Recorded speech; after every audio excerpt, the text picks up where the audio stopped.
Robocop Rogue City is a very rare thing. It isn't often that a nostalgic franchise gets the love and care put into it that makes it legitimately feel like it belongs with an old franchise. But that's what happens here, to such a degree that it is headcanon as a legitimate sequel for me. Now this takes place between Robocop 2 and 3, which does mean Robocop 2 is canon, which is fine. I didn't hate that one, I just didn't like it either. But it also means I can keep pretending Robocop 3 doesn't exist because I did not like that one. This game takes the tone of the first film and does it beautifully. It uses the Robocop theme as meta commentary, and it has all that blood and gore. From the action to just walking and talking, this game makes you feel like Robocop. Peter Weller reprises his role here as Robocop, which is huge. But even more huge is all the characters all look like their acting counterparts from the films. And the actual locations have been recreated so faithfully from the film, I legitimately got excited seeing things I recognized. Normally, I have about 100 notes on how I would have done things differently, but with this game I legitimately feel like I was the target audience, for once, and it nailed it to such a point I could let my little writing brain take a back seat so I could just bask in the enjoyment of being excited to see what's next.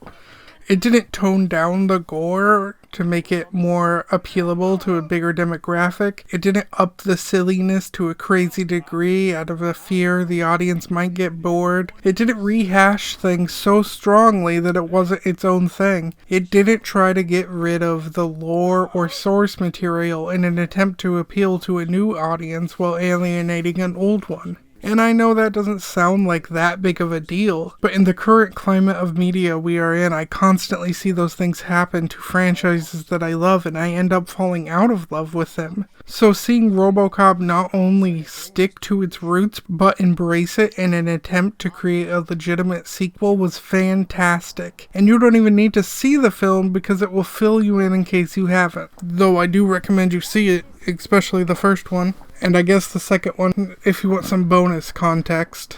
But it's still self-contained enough you don't need to. Plus, this team, Teon, if that's how you pronounce it, I guess they made a Terminator game as well. So if that's anywhere near the amount of love they put into this one, I'm gonna have to check it out. Combat-wise, you move slow and tanky, which is perfect for Robocop, but not so slow that it feels bad. That's a hard thing to get right, to make it feel fast enough, but not too fast because you're Robocop.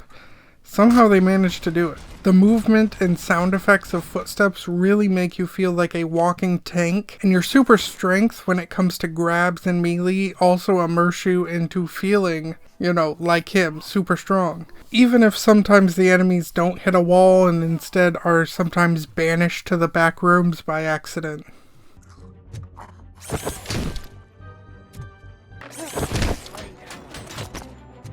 But the combat feels good. I love the gore, and it has some nifty bonus things you can unlock for your suit, my favorite being ricocheting bullets. But even beyond combat, the game is still a blast and still makes you feel like Robocop. It has that 80s cheese too that I love so much, but it can also take itself very seriously when it needs to, something a lot of present day media forgets it's allowed to do. We are going to remind Gail's son that it is past curfew. Oh, Daniel. Sure. Good evening, citizens. I Need what? Some spare parts? Hey, there's a mechanic up the road. You are not the only ankle breaker on this basketball court. But even when you aren't shooting, you are out there doing other police work, doing detective work, working in records rooms, handing out parking tickets, stopping noise complaints, etc. There are some RPG elements such as level ups and dialogue options, but it's first and foremost a first-person shooter Robocop simulator. The negatives for this game aren't many, but they are there. The game can be buggy, and the lip sync is way the fuck off. But these aren't deal breakers. In fact, if they had an extra month to polish up this shit, I bet they could fix all of it. I mean, yeah, sure it's buggy. And yeah, lip sync isn't great. But I play Bethesda games, so that's just a normal thing. It just works. Other than that, I can't think of any negatives. The new characters are good and well written. I especially like Pickles, the police informant with the addiction problem. The game brings in a lot of new music to basically have its own soundtrack, and it all feels very 80s. Also, you can do the robot. Hey, Robo! Do the robot dance! Watch and learn, young man.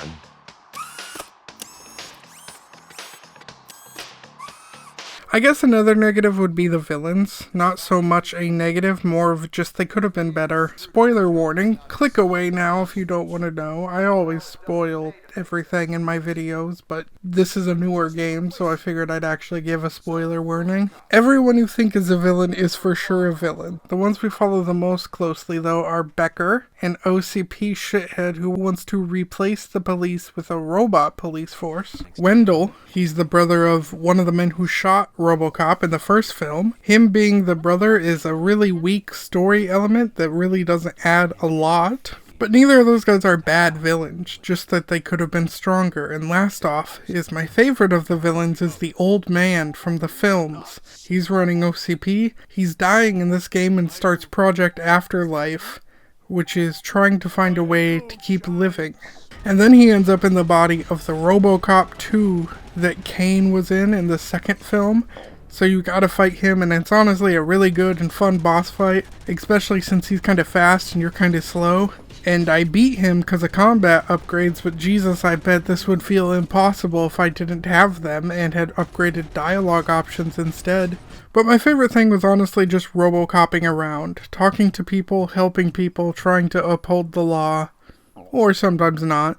I don't think I even sent many people to jail, I just killed them if they were hostile or pure evil, or gave them community service if they weren't.